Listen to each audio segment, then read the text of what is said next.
انی ذراعن فذراعن ما سکتا، تو آقا علیہ الصلوۃ والسلام نے ان سے کہا اے ابو رافع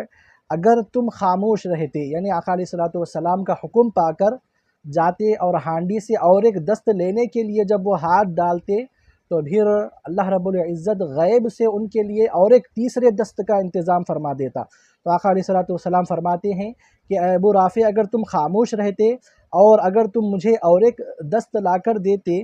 دست پر دست دوسرا دست، یعنی کہ دست پر دست، جس طرح آقا علیہ الصلوۃ والسلام منگواتے جاتے اور وہ لاتے جاتے اور وہ خاموش رہتے، تو بتلایا گیا کہ کئی دست، کئی بکری کے جو ہاتھ ہیں وہ آقا علیہ الصلوۃ والسلام کے سامنے پیش کیا جا سکتے تھے، لیکن انہوں نے کہا یا رسول اللہ بکری کے تو 2 ہی دست ہوتے ہیں۔ تو لہذا جب انہوں نے یہ بات کہا تو آقا علیہ الصلوۃ والسلام نے کہا کہ اگر تم خاموش رہتے تو تم مجھے دست پر دست دیتے چلے جاتے۔ تو عزیزان محترم، حدیث شریف کی اس جز سے یہ معلوم ہوتا ہے کہ جب بھی آقا علیہ الصلوۃ والسلام کا سوال ہوتا ہے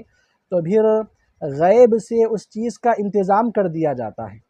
کیونکہ آقا علیہ الصلوۃ والسلام نے خود فرمایا، اور ایک عقل میں آنے والی بات بھی ہے کہ بکری کے 2 ہی دست ہوتے ہیں، لیکن اس کے باوجود آقا علیہ الصلوۃ والسلام نے ارشاد فرمایا اگر تم خاموش رہتے تو مجھے دست پر دست لا کر دیتے چلے جاتے۔ تو معلوم ہوا کہ سوال جب آقا علیہ الصلوۃ والسلام کے زبان مبارک سے ہوگا تو پھر غیب سے اس چیز کا انتظام، اس چیز کو میسر کر دیا جاتا ہے۔ اور ایک دوسری بات ہم کو یہ معلوم ہوتی ہے، جب بزرگوں کی طرف سے اس طرح کی چیز کا جب